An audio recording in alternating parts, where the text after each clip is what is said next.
जैसे कि जी हाँ, अब भाई और बहनों, अब अगली पायदान पर ऐसी फिल्म का गीत होगा जिस फिल्म का नाम है आओ। जी हाँ, नाम तो बाद में बताऊंगा, लेकिन पहले ये गाना सुनिए।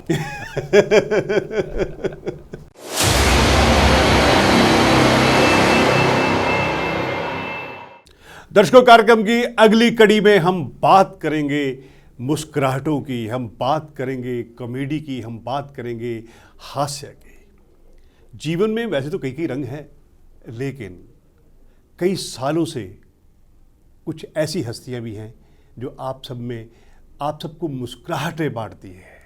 वो एक तरह से हंसी का खजाना है। हमने उन्हें कई बार कई बड़े बड़े स्टारों के साथ फिल्मों में भी काम करते देखा। मेरी मुराद है नरेंद्र सिंह बेदी जी से। बेदी जी, आपका स्टूडियो में आने के लिए बहुत बहुत स्वागत है। नमस्कार, थैंक यू, बहुत बहुत धन्यवाद। तो दर्शकों, नरेंद्र बेदी जी को आपने बड़े बड़े फिल्मी स्टारों के साथ काम करते हुए देखा होगा। वो बतौर लेखक भी काम कर रहे हैं और बतौर स्क्रिप्ट राइटिंग भी वो करते हैं। बहुत से गैग्स उन्होंने लिखे हुए हैं कॉमेडी के, और कई सालों से ये काम कर रहे हैं। तो आइए उनके सफ़र के बारे में जानते हैं। तो बेदी जी, सबसे पहले मुझे ये बताइए कि आपका ये सफ़र कैसे शुरू हुआ? बेसिकली मैं स्टेज आर्टिस्ट जी। स्टेज से शुरू किया। स्टेज पर कॉमेडी करता था, स्टैंड अप कॉमेडी करता था, अभी भी करता हूँ, लेकिन अभी जो अलग फील्ड हो गई है जी। और फिल्में भी कर रहा हूँ काफ़ी। 100 से ज़्यादा फिल्में मैंने की है, लेकिन शुरुआत जो है वो स्टेज से हुई। फिर आस्ते आस्ते कुछ कॉन्टैक्ट्स हुए, फिल्में में आना शुरू हुआ जी। और उस टाइम की फिल्में, यानी कि मैं बता रहा हूँ आपको 35 साल पहले अलग फिल्में बनती थी, आजकल अलग फिल्में बन रही हैं जी। तो ये बात है, स्टाइल चेंज हो गया है और ट्रेंड भी चेंज हो गया है। देखिए, पहले फिल्मों में एक कॉमेडियन की अलग भूमिका होती थी। आज के दौर में हीरो ही कॉमेडी कर रहा है या हीरोइन कॉमेडी कर रही है। कुछ ऐसा कॉन्सेप्ट जो है, जैसे एक हीरो को पहले बड़ा ही आइडियल दिखाया जाता था, अब नेगेटिव हीरो भी आते हैं। तो बहुत सारा परिवर्तन आया है। तो आपके अनुभव क्या कहते हैं? मेरा अनुभव यही कहता है कि परिवर्तन तो आया ही है, नो डाउट, लेकिन अभी क्या करें, हम पुराने हिसाब से तो नहीं रह सकते जी। नई नई क्रिएशन होती है, क्रिएशन, नए नए डायलॉग, नए नए टेक्निक, नई नई चीज़ें आती हैं जी। तो उस हिसाब से हमें करना पड़ता है, बदलना पड़ता है जी। हम पुराने स्टाइल से चले तो फिर बोले यार छोड़ यार, ये बहुत पुराना हो गया है था जी। तो नई नई चीज़ें आती रहती हैं, उसे हमें निभाना पड़ता है। और अभी जैसे आपने बताया कि भाई जो स्टार हैं वो ही कॉमेडी करना शुरू हो गए हैं, तो एक ट्रेंड वैसा भी चला जी। क्योंकि एक बड़ा स्टार कर सकता है तो दूसरे स्टार ने कहा भाई हलो वो कर सकता है तो मैं क्यों नहीं कर सकता हूँ।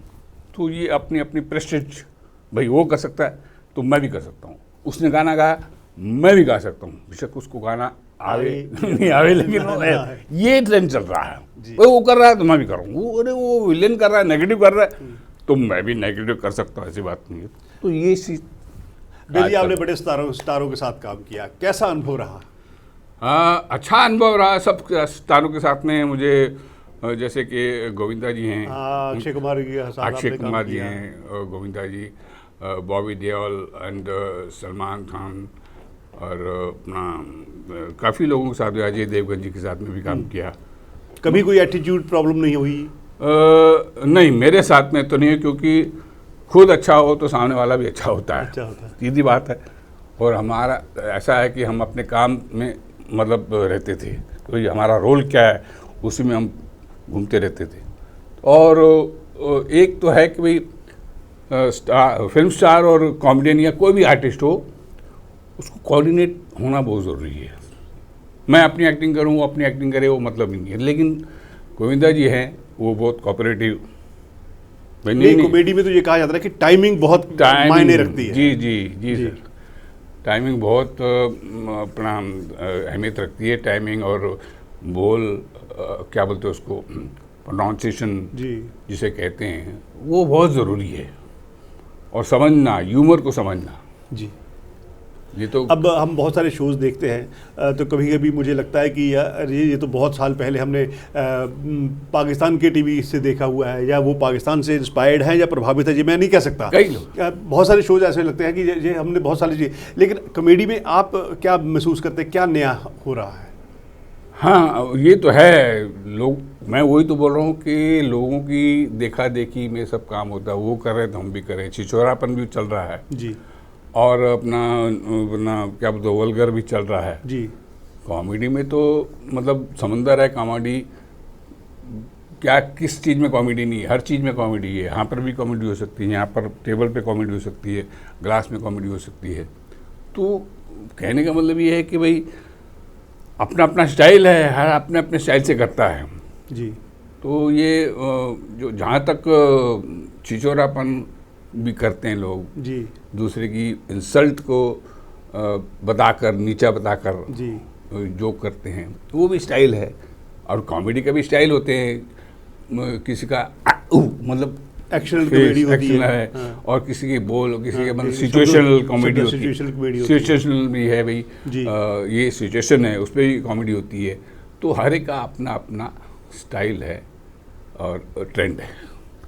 आप एक आदमी की एक चाहत होती है कि मुझे ऐसा कैरेक्टर मिले, या ऐसा मैं कैरेक्टर करूं, या कुछ के लिए आइडियल कैरेक्टर होते हैं।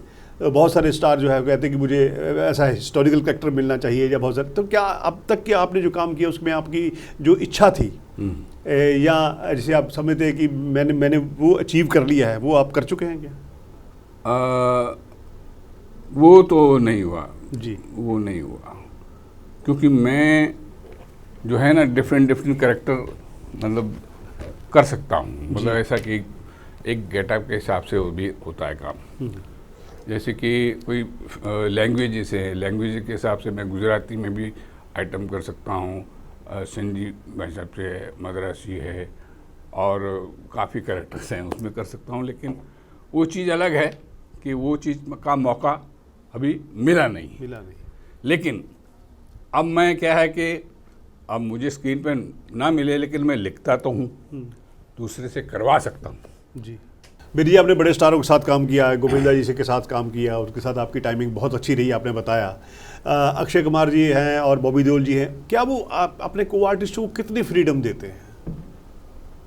वो आर्टिस्ट यही होता है कि हर एक आर्टिस्ट का अलग अलग स्टाइल होता है। और जहाँ तक गोविंदा जी का सवाल है, गोविंदा जी खुद जो है वो मतलब समझाते थे, करते थे, नहीं ऐसा नहीं, ऐसा कर, मैं ये करूँगा, मैं ये बोलूँगा, तो आप ऐसा करना, ये करना, वो करना।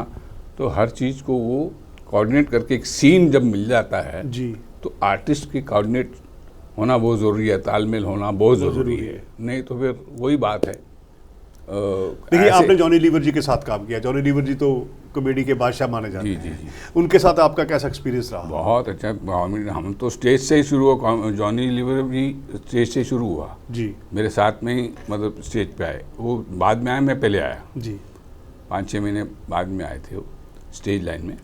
और फिर उसके बाद में हम लोग साथ में काम करते रहे स्टेज में, काफ़ी इंटरनेशनल लेवल पे शोज वगैरह भी किए, टीवी शोज भी किए, स्टेज शोज किए हैं, और बड़े बड़े स्टारों के साथ में किए हैं।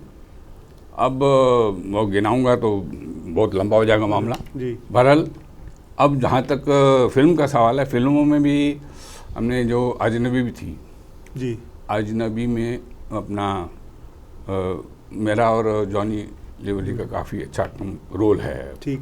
तो वो हम लोग खुद भी कुछ चीज़ बनाते थे, आपस में डिस्कस करते थे। तो ये चीज़ काउंट करती है। हाँ, ये चीज़ काउंट। नहीं तो क्या है, राइटर लिख के दे देगा, हम बोल देंगे। तो लेकिन उसमें इम्प्रोवाइजिंग भी होती थी। यस, इम्प्रोवाइजिंग भी होती थी, और करते करते एक सीन को अच्छा निभाने की कोशिश करते थे और अच्छा बनाने की कोशिश करते थे कि ये डालेंगे तो और अच्छा होगा। तो ऐसा कोऑर्डिनेट बहुत कम लोगों में होता है। नॉलेज होनी बहुत ज़रूरी है, ह्यूमर होनी बहुत ज़रूरी है। तो ये अपना इसमें अपना गोविंदा जी, जॉनी लीवर एंड परेश रावल जी के साथ में भी एक काम किया था मैंने जी जी, हम तुम पे मरते हैं। उसमें भी वो तो बादशाह हैं, कॉमेडी की भी बादशाह हैं, नेगेटिव रोल के भी बादशाह हैं, लेकिन उनके साथ में मेरा अच्छा तालमेल हुआ। अक्षय कुमार जी के साथ में अच्छा एक जुल्मी फिल्म की भी की थी और अजनबी भी की थी, तो वो भी कोऑर्डिनेट करते थे, नहीं नहीं ऐसा नहीं, ऐसा नहीं, ऐसा कर, ऐसा नहीं, ऐसा कर। तो यही चीज़ होती है कि भाई सामने वाला जब अपने को बोलता है, वो बड़ा स्टार है भाई, ठीक, और उसको भी समझ है, हमें भी समझ होनी बहुत ज़रूरी है, लेकिन वो मिलना चाहिए मामला, तालमेल बहुत ज़रूरी बहुत ज़रूरी है। वो चीज़ का ह्यूमर जानने वाला होना चाहिए कि हाँ वाकई में ये ऐसा करेंगे तो और मज़ा आएगा, और मज़ा आएगा। तो वो चीज़ हम लोग करते थे। कॉमेडी का कोई नया कॉन्सेप्ट आपके दिमाग में हो? काफ़ी हैं, काफ़ी हैं, अब वो करेंगे हम। अभी कुछ अपना जैसे कि पहले रेडियो में प्रोग्राम आता था जी, FM पे, जैसे कि वो अमीन सैनी जी का एक प्रोग्राम आता था, बिना कहा गीत माला जी। जी जी। अब मैंने उसका कॉमेडी गीत माला किया, अच्छा, तो उसमें सेम अमीन सैनी जी की आवाज़ में एक अनाउंसमेंट होती है जी और फिर कुछ पैरोडी नुमा गाने होते हैं। जी, पैरोडी, पैरोडी, जैसे कि जी हाँ, अब भाई बहनों, अब अगली पैदान पर ऐसी फिल्म का गीत होगा जिस फिल्म का नाम है आओ। जी हाँ, नाम तो बाद में बताऊंगा, लेकिन पहले ये गाना सुनिए। ऐसा मतलब होता था। बहुत खूब, बहुत खूब बहुत खूब, बहुत ही बढ़िया, बहुत ही बढ़िया। तो ऐसे ही मैंने आइटम काफ़ी बनाई हैं। फिर अभी पैरोडी होती, पैरोडी एक गाना हुआ, फिर उसके बाद में ओ आपने ये गाना सुना, ये गाना तो ठीक था, लेकिन और तुमने भी ऐसा कहा कि मैं भी कुछ कम नहीं हूँ, तो ये अगला गाना फिर आता तो बेदी जी, आप भी कुछ कम नहीं हैं। अरे आपका बहुत बड़ा अनुभव रहा है। मैं कई बार महसूस करता हूँ, जैसे अलग अलग विधा के अलग अलग चैनल हैं, न्यूज़ चैनल हैं, धार्मिक चैनल हैं, गुड टाइम्स, फूड चैनल है, तो क्या एक चैनल ऐसा नहीं होना चाहिए जिसमें सिर्फ कॉमेडी ही हो? हाँ, आज के दौर में ऐसे बहुत बड़ी हताशा का माहौल है, कोरोना बाद के बाद लोग में निराशा है, हताशा है, अवसाद है कहीं ना कहीं, और देश के लोगों में कॉमेडी की बहुत ज़रूरत है। कोई उन्हें मुस्कुराहट दे, ये बहुत बड़ी बात होती है। बिल्कुल, ऐसे प्रोग्राम भी होने चाहिए, लेकिन वो भी एक अच्छे प्रोग्राम हो, अच्छी हाँ, जिसको फैमिली बैठ के देख सुने, और उसके बाद में फिर अच्छे अच्छे कॉन्सेप्ट हो बनाएंगे। अभी आपके साथ मिले हैं Harish Chopra ji, the great man, अच्छा आप बोलते हैं, अच्छा अनाउंसर हैं, अच्छे आप इंटरव्यू लेते हैं, आपका बहुत बहुत शुक्रिया है। बेदी जी, आपने बहुत स्टेज शो किए होंगे, लोगों को जम के आपने हंसाया जी, आप मिमिक्री भी करते रहे जी। आप हमारे दर्शकों को कुछ मिमिक्री के उदाहरण बताइए। हो, अरे बाप रे, क्या बात, पहले बहुत करता था मैं आइटम।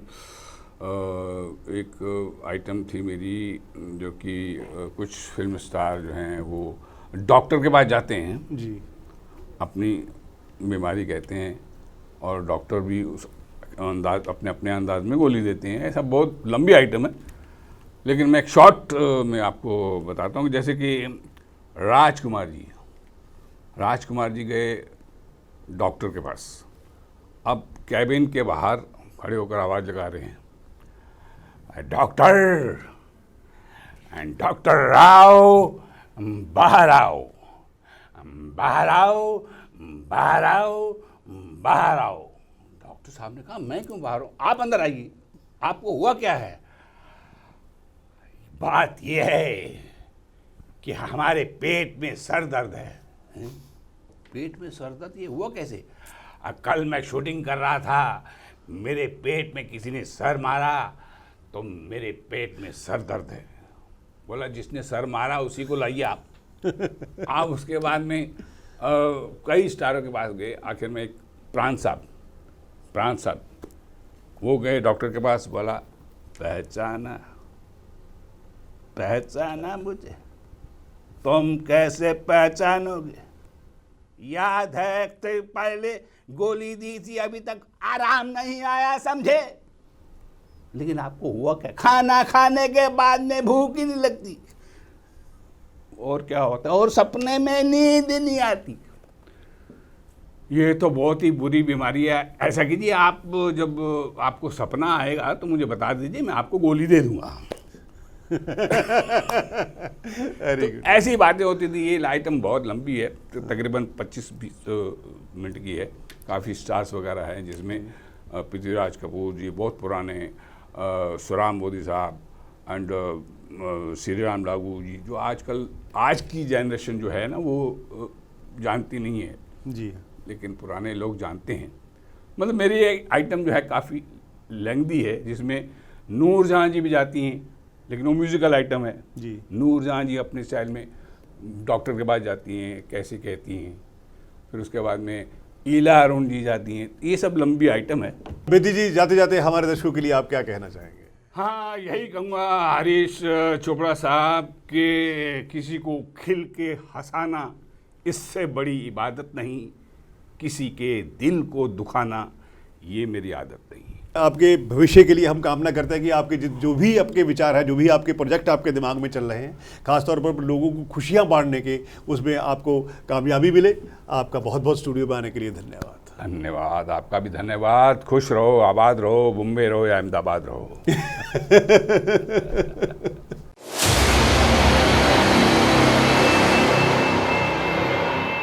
आप हमारे संतवाणी चैनल को सब्सक्राइब करें, वीडियो को लाइक करें, शेयर करें और हाँ, बेल आइकन पर क्लिक करना बिल्कुल ना भूलें, ताकि हमारी किसी भी वीडियो की सूचना सबसे पहले आपको मिले।